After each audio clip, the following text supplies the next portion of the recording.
fitantanandra raha-mpanjakana tsy misy mandeha amin'ny lôniny hoy ny vempanina sy teny.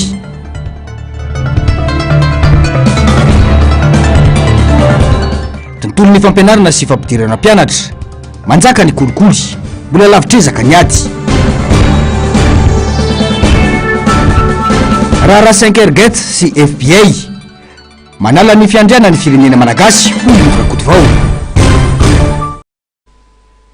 manaritra ny fiaravana tompoko lasy sy tompoko vavy tonga soa indray atao anatin'ny fotoana ny fampahalalam-baovao eto amin'ny fahitalavitra MBS asanay ampanajana ianao anaraka ny fampahalalam-baovao hatramin'ny farany. Ny pejiny politika avy hatrany no isataratsika ny fampahalalam-baovao ao anatin'ny famolavolana ny paikady sy ny hevitra ifampiresahana amin'ireo mpitondra firenena mivondrona ao anatin'ny SADC ny fanoherana amin'izao fotoana izao. Nantanteraka fivoriana miaraka ireo antoko politika dimy mandrafitra ny firaisankina androany mba ahafahana manatratra ny tanjona ny antsiplian'izay. Veriasina ny vahoaka malagasy, veriasina ny firenena ankehitriny. Mitaky fandraisana andraikitra entitra sy mafonja ary maika ny famerenana indray ny maha-malagasy ny malagasy sy ny maha-Madagasikara ny Madagasikara. Be loatra ny fahalovana mitranga eto amin'ny firenena, ampiny sy fahaiza-mitantana sy ny fikatsana eto amin'ny tsoa manokana. Taorian'ny fanambarana izay nataony sabotsy lasa teo, dia ao anatin'ny famolavolana ny volavolan-kevitra izay ifampiresahana amin'ireo mpitondra firenena mifondro anatin'ny SADC ny fanoherana. Izany no antom-pivoriana izay nataon'izy ireo androany ty tsy faravohitra. Ty firenetsika tia dia efa viravirain'ny olona, efa tsy arana ny asana intsony efa tena mahamenatra dia mivoretra andinika hoe inona zany no tokony ampahafantarina nireo vahiny ho avy eto satria tena misy filoham-pirenena ho avy tokoa mara fa tsy izy rehetra no avy fa misy apahany ho avy io ary lina ty andeha fa misy koa nefa raha ve zay tsy ho avy ihany satria nalala sy nahenan'ireny fanambarana nataontsika ireny izy hoe sao dia mandoto ny SADC indray raha fahatongavanareo any fitia firenena anankiray Madagasikara zao no manjo azy manitsakitsaka andalam-panorenana manoso sy ny fifanarahana izay natao ary indrindrindrindra managadragadra n'ireo le olondreo manao drafitra izay namareo le volavona kevitra izay oentina miresaka amin'ny SADC. Mazava ny tanjona ho any vondrona firaisankina misy ny antokontsika io Madagasikara, ery vaovaon'ny Madagasikara, tsara tafiny, prositeny ary ny antoko politika madio fa fivoriana hitondra soa ny vahoaka malagasy ny fandraisan'ny Madagasikara ny SADC sy ny fitantaran'izany amin'izao fotoana izao fa tsy hoentina isehosehonina fotsiny ihany.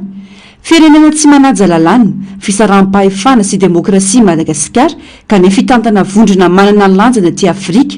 Izany no ilana fifampiresahana amin'ireo filoham-pirenena mivondrona ao anatin'izany. Nandritra ny fitondrana ravalomanana raha teo no natafiditra ny Madagasikara ao anatin'ity vondrona ity ratsahivony.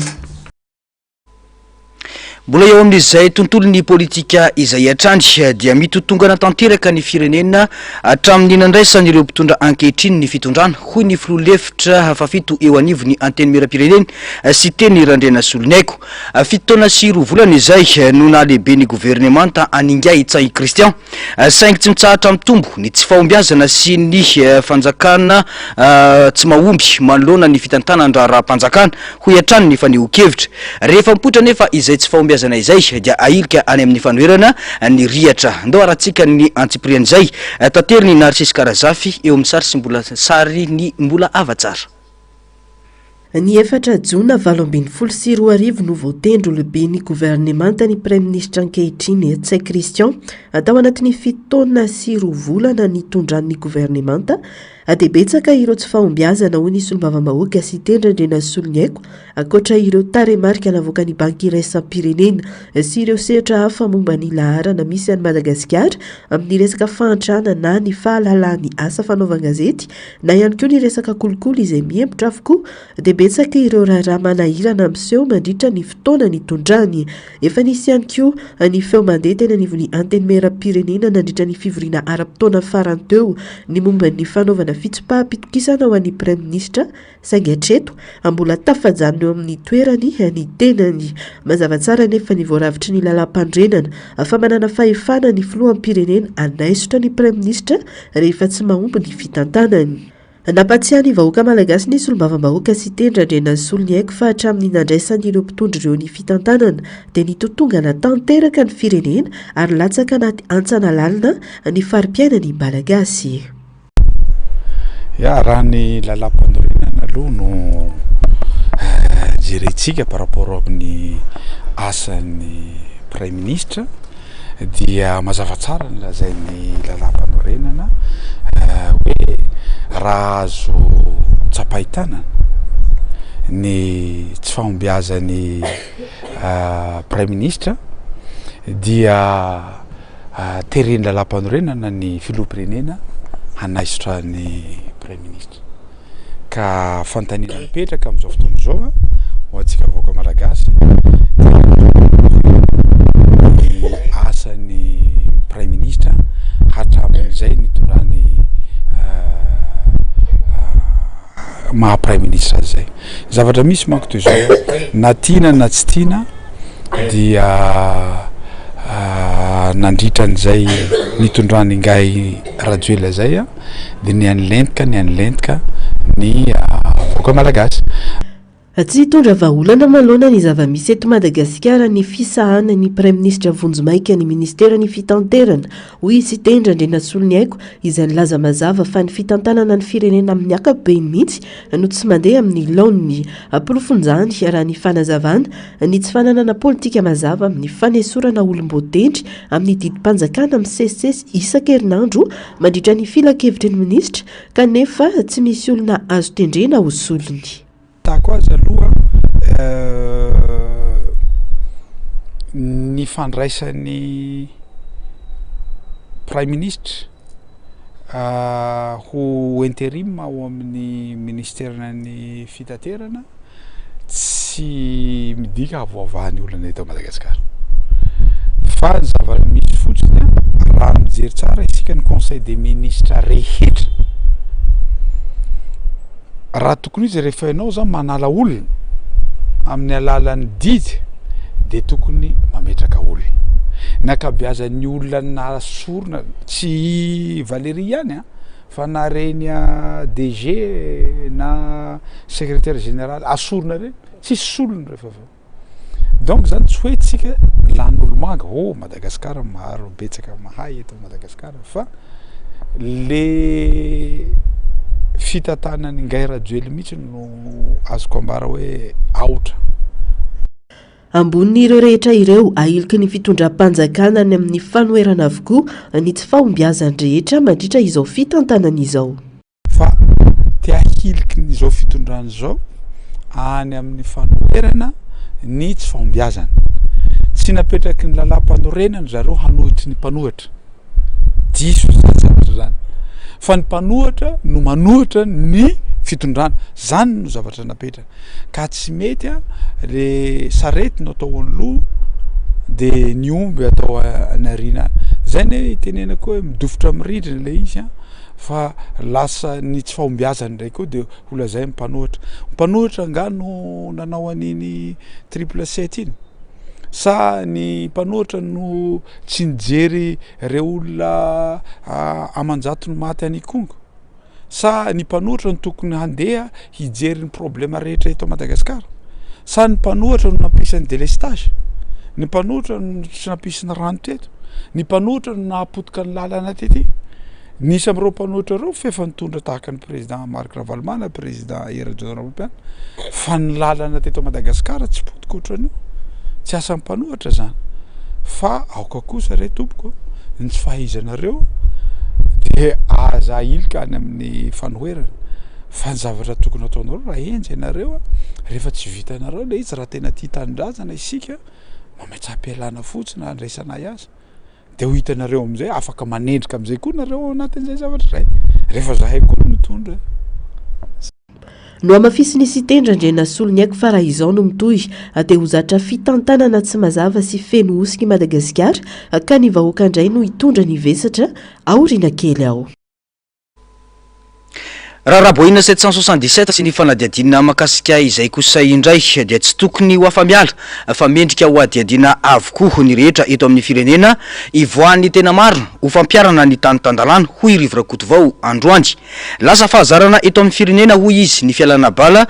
sy ny fanliana rehefa misy ny trangan-javatra iray. Na itsy ihany koa ity filoam-panjakana teo aloha ity ny laza fa namany manala ny fiandrianam-pirenena i Madagasikara manoloana ny fanafarana ireo mpanao fanadiadina avy amin'ny IFPA ary mariky ny tsy fahatokisana ireo miandraikitra ny fanadiadina eto an-toerana na ny OPJ zany hoy hatrany ny fanamafisany. Tato-baovao ny Ando Miaratina eo amin'ny sary sindratsary ny Andry Rakoto Malala. Namany manary ny fiandrianam-pirenena i Madagasikara manoloana ny filazana fananafatra ny Bureau fédéral américain misana ny fanadiadina na AFPA ny fanjakana malagasy hanao fanadiadina mikasika ireo Boeing 777 misy 5 nomena laram-pamantarana malagasy ka lasa ny Iran ho Irakoto vao arivo androany. Midika izany fa mipetraka ny tsy fahatokisana ireo mpanao diady dia ny officier de police judiciaire sy ny fitsarana eto an-toerana. Serasera no betsaka anadinoana ny tena antony anapahan'ireo tompon'antoka hevitra amin'ny raharaha io. Fa maninona tsika ny manana fiandrianantsika raha anisan'ny mariky ny fiandrianantsika dia ny fahatokisana sy ny fanomezana ny andraikitra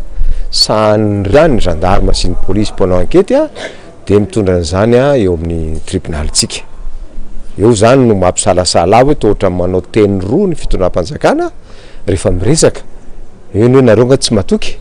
dia etsy indray nefa tohatra ny tsy matoky na faharoan'izany maninona ny antso sady ny laza hoe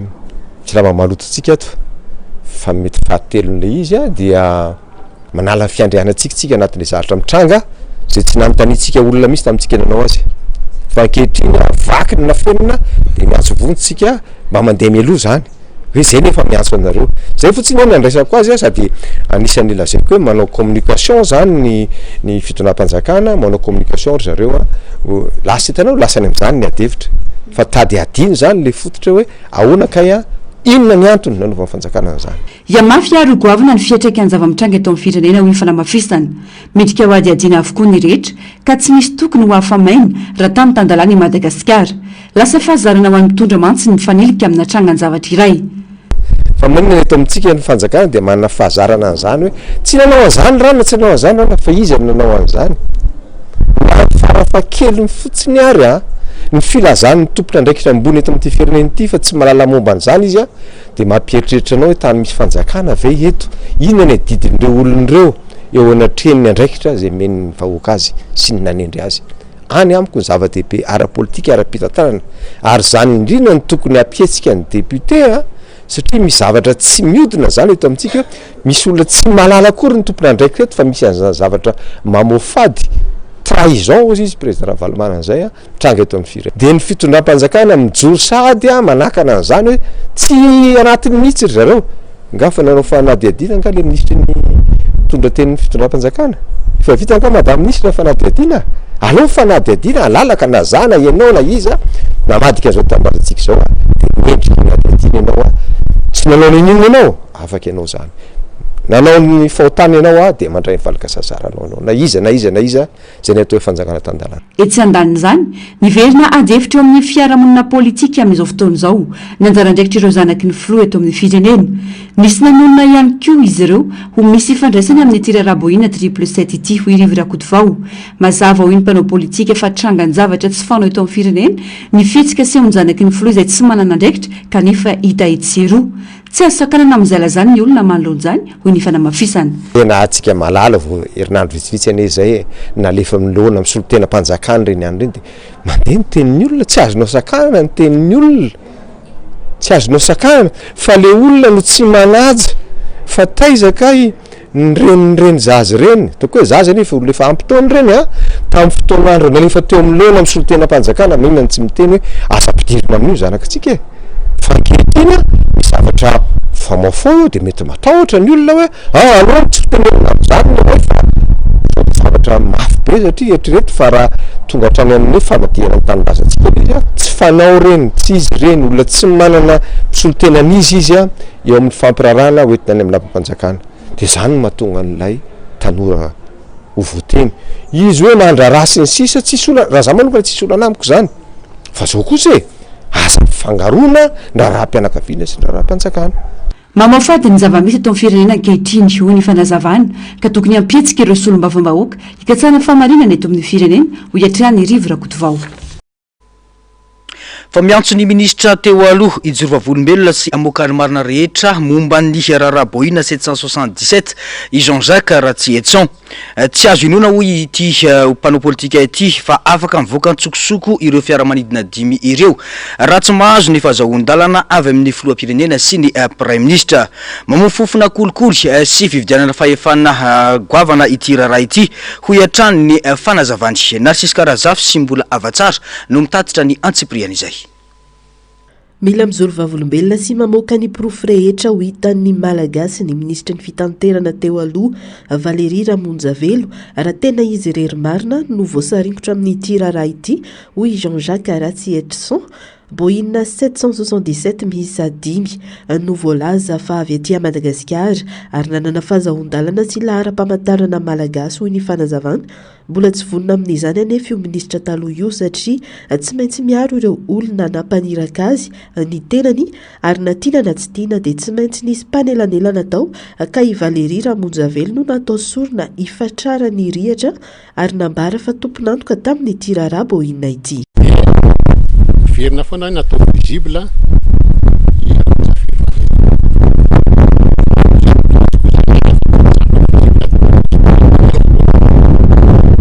le paratonnerre amboniny dia asina parafoudre koa ambonin'le paratonnerre. Za koa ny azoko tenenina amin'io dia zao sura fa mahazo tsindry raha ohatra izy manaiky hoe izy nanao azy dia hoy zao hoe raha tena le Ramonjavelo Valérie nanao an'io azy asaivo porofony raha fa izy nanao azy rery asaivo manao document izy sy ny aviny niaraka tamin'ny fitondram-panjakana iranianina na farafaratsiny le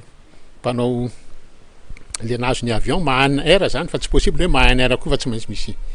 hatrany ambony io any Iran koa tsy maintsy any faratapony io mamoaka document izy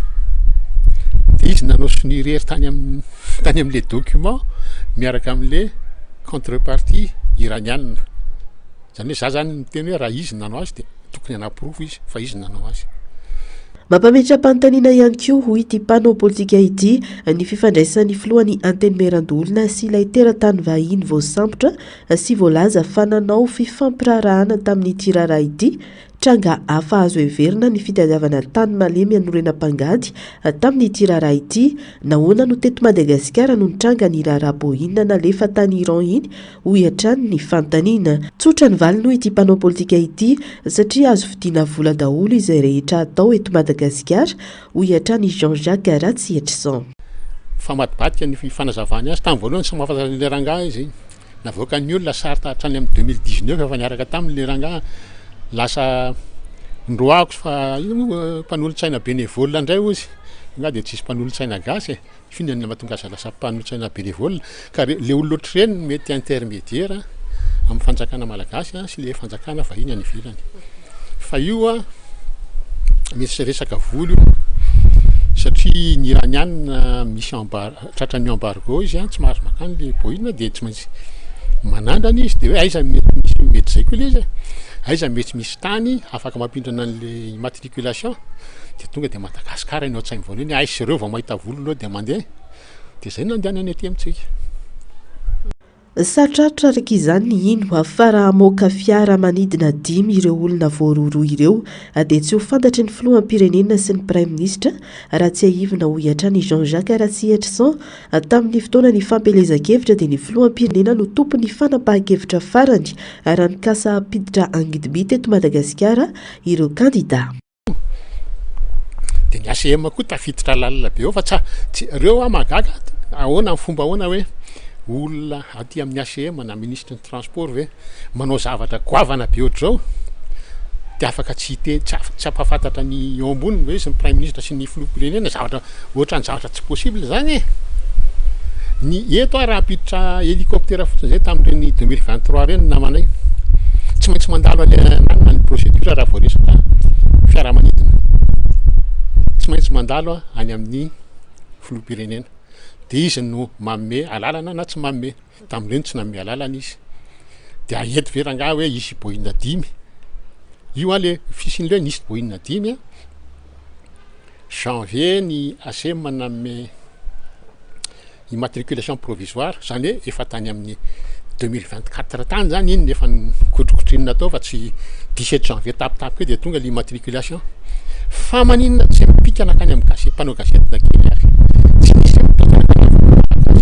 nefa 10 be zao ampiasaina compagnie anankiray eto Madagasikara. Misarika ny sain'ireo mpanara-baovao moa ity raharaha Boeing 777 ity ka andrasana izay ho fivoarany.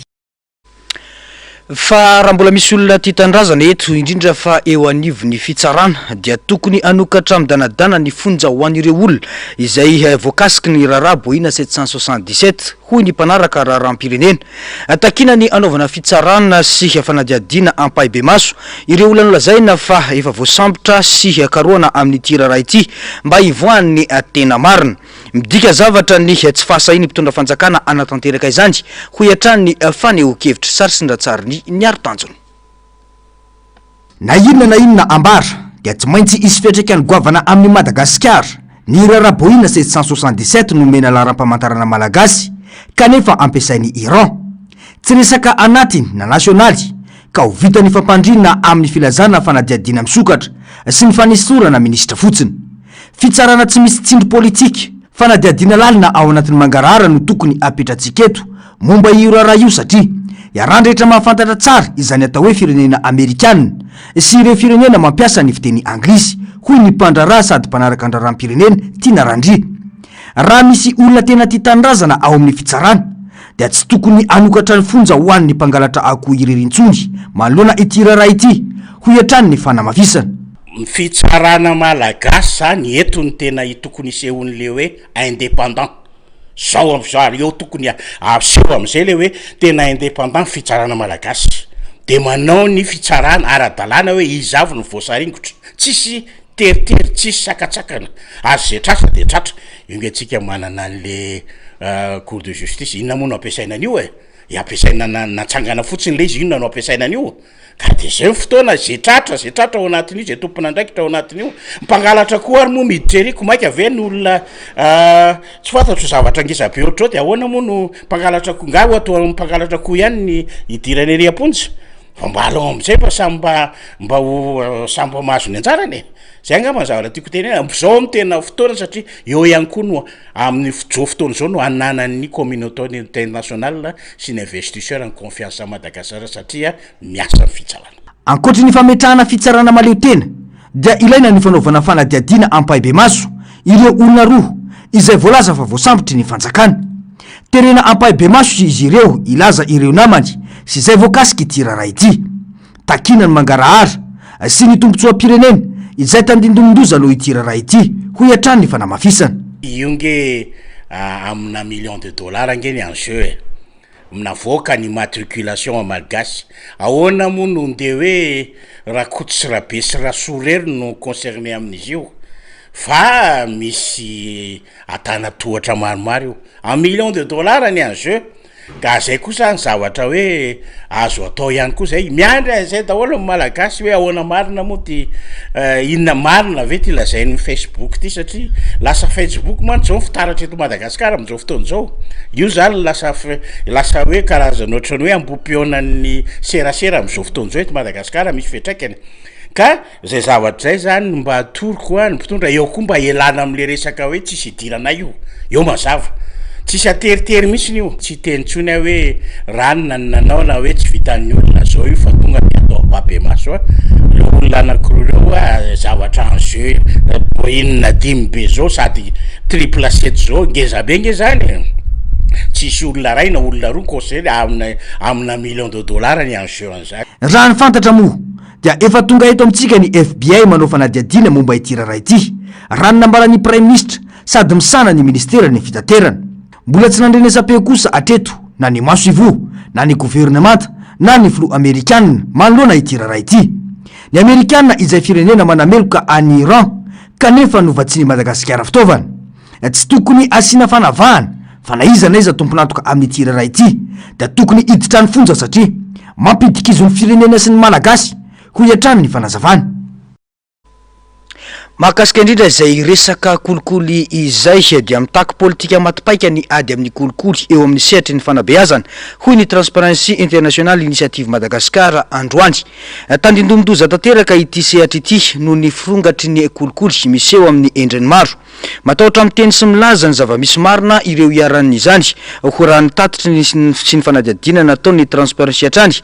ka anairan'izy ireo ny tompony andraikitra mba hijery sy andray andraikitra manoloana ny zava-misy ny antsiprian'izay. Fanavakavahana, fahafantaran'olona, fandoavana vola tsara dalàna, fikatsana tombotsoa manokana, fividianana naoty sy diplôma amin'ny alalan'ny fanaovana kolikoly ara-pananahana.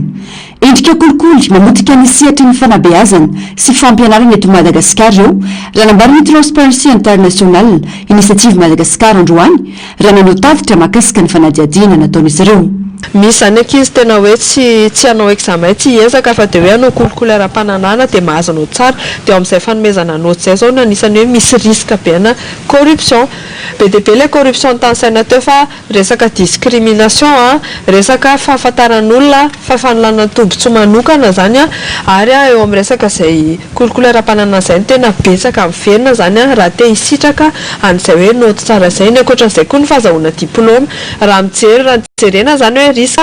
ambany indrindra zany hoe mety tsy ahitana kolikoly misy de 5 ny ambony indrindra de amin'izay fahazahoana naoty zay 5 ny risque zany hoe tena ambony be ohatr'izay ihany koa ny fahazahoana diplôma raha te azo diplôma zany ny ankizy iray de manao an'reto corruption reto de moramora kokoa anazy mahazo an'le izy tsy afabela fa tonga ny amin'ny resaka fampidirana mpampianatra ny kolikoly. Saritsariny fotsiny fanaovana taratasy fampidirana piasa ho ny fanazavana satria fa misy olo-pantatra indray ny toerana. Manjavozavo be ihany koa ny fanaovana famindran-toerana piasa tsy misy antony mazava. Zay rehefa mandovoly ianao rehefa hoe misy didy mivoaka ny misy ekipa vaovao tonga eo de misy mpampianatra vaovao koa manaraka an'izay de miala ho azy eo ihany koa traitement ny dossier le mpampianatra hoe misy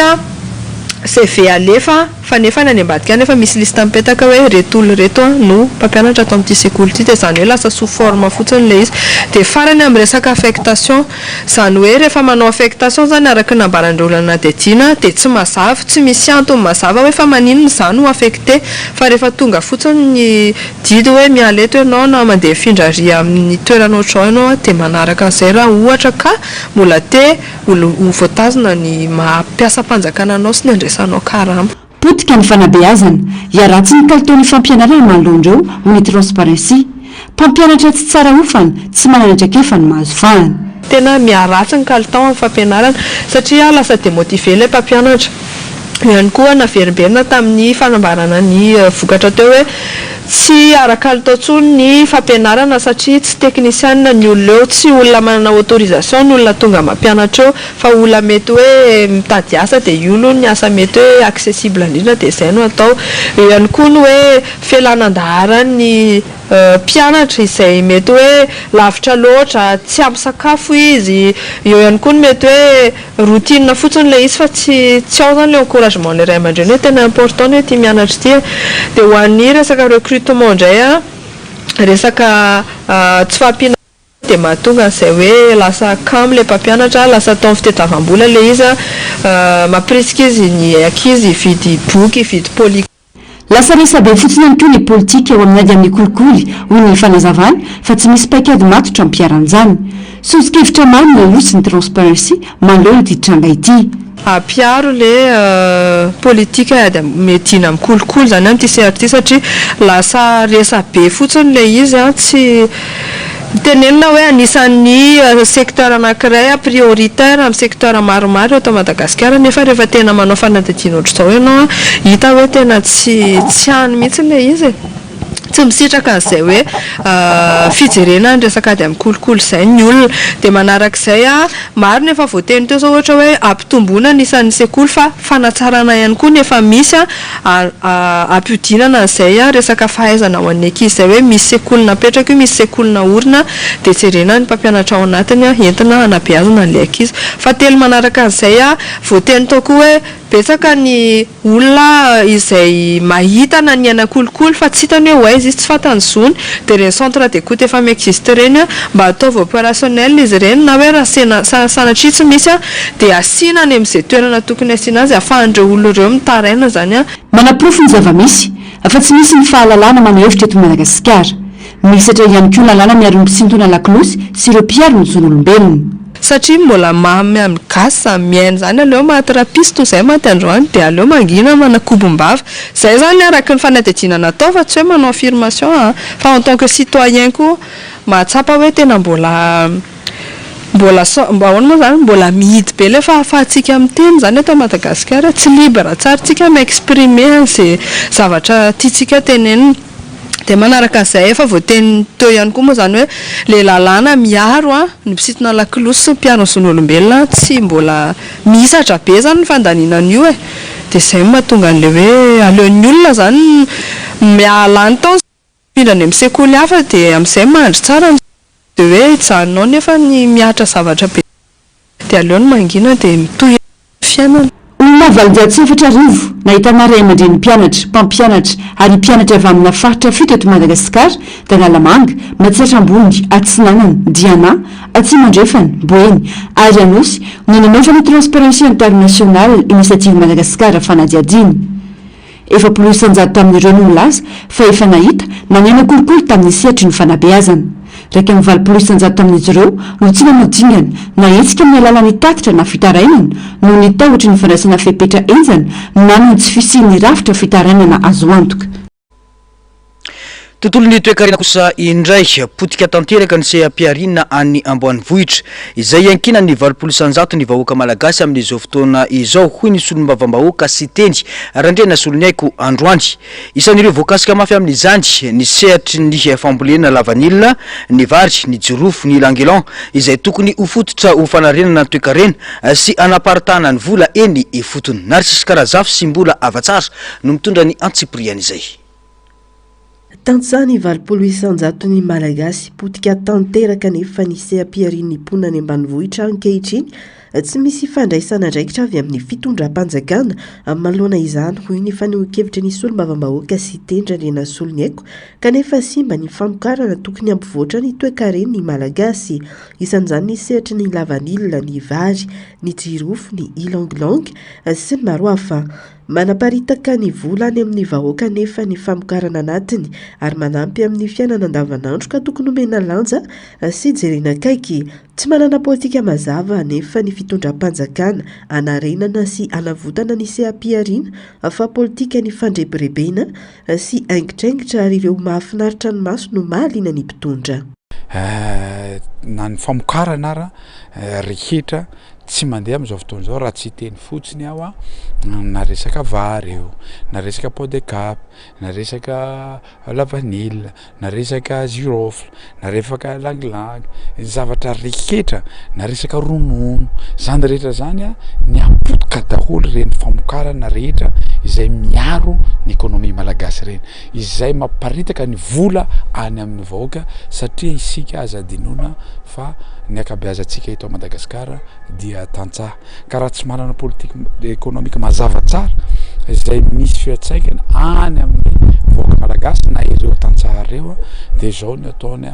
politika lingilingy fotsiny iavy inona anaran'ity ny arivo le laky ny arivo tsy haiko zavatra ohatran'izany tsy ekonomika zany amiko ary tsy misy impact amin'ny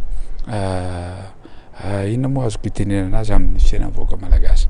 ka raha ny lalam-panorena jerena dia tokony asan'ny filoham-pirenena zany zavatra zany ary rehefa tsy vitany koa tsy vitany filoham-pirenena koa ny asany dia meloka zany izy tokony ametra-pialana izy raha manana fitiavana ny vahoaka malagasy raha mirespecte tsara eo lalam-panorena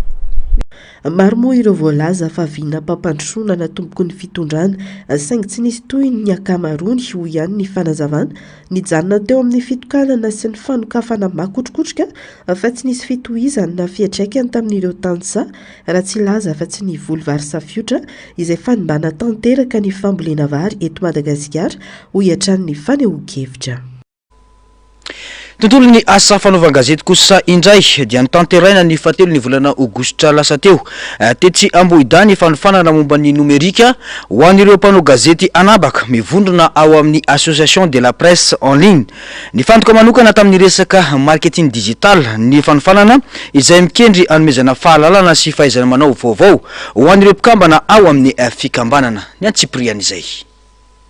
anomanana sy ampiaty ireo mpanao gazety manoloana ny fivoaran'ny serasera sy ny asa fanaovan-gazety nomerika no tanjona tamin'ny fiofanana momba ny marketing digital an'ireo mpanao gazety anabaka eo anivon'ny APEL ki fifehezana ireo fitaovana vaovao sy paikady ara-barotra anaty internet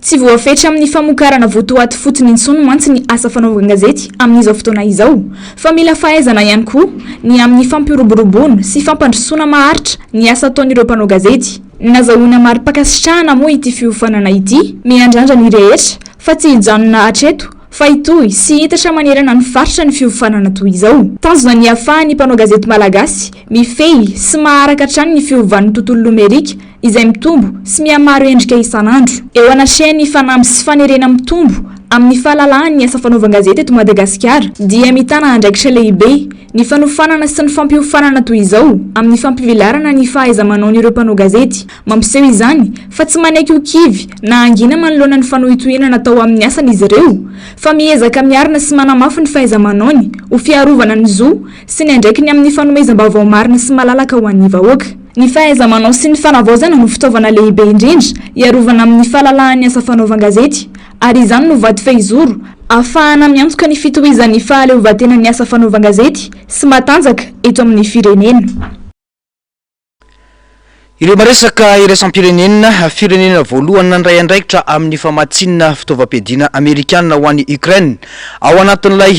drafi-pamatsina vaovao nentin'ny OTAN i Pays-Bas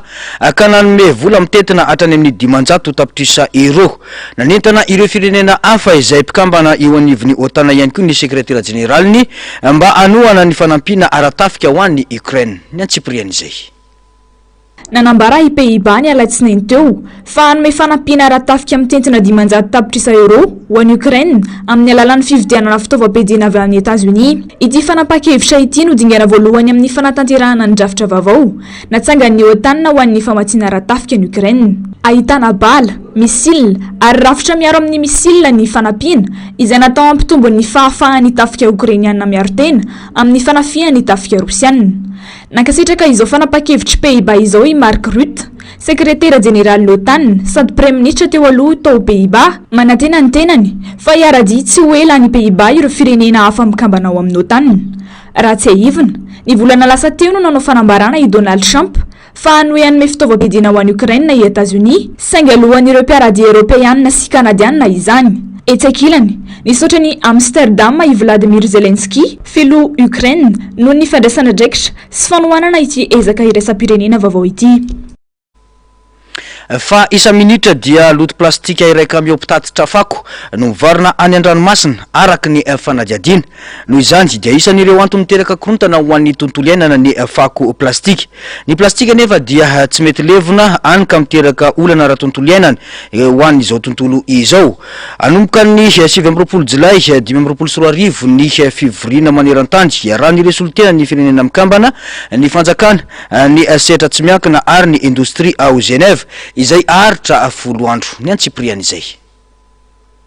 Valo tapitrisa tonna plastika no arinany an-dranomasina isa-taona ary ny 7.7 isanjaton'ny fako eny amoron-dranomasina dia plastika avokoa. Olana lehibe ho an'ny tontolo iainana ny plastika ary olana maneran-tany. Firenena 5.7 no nanaiky sy naneho fahavonona nanao sy ny fifanarahana ara-dalàna mialohan'ny faran'ny taona 2024 fa hampihenany famokarana plastika saingy mbola misy ny tsy fidivohan-kevitra lehibe amin'ireo firenena ireo. Araka ny tatitra ofisialy ny firenena mikambana nefa anisan'ny antony lehibe mahatonga ny krizy mianjady amin'ny planeta dia ny fivaovan'ny toetrandro izay miteraka fahaverezan'ny zavaboary sy ireo arena voajanahary hafa ary fandotona mivantana ny tontolo iainana an-tanety sy an-dranomasina ny plastika. Araka ny fanavazavan'ny fikambanana Greenpeace sy ireo firenena maherin'ny zato manohana azy dia tokony ho lahara-pahamehana ny fanapahana ny fampihenana ny famokarana plastika.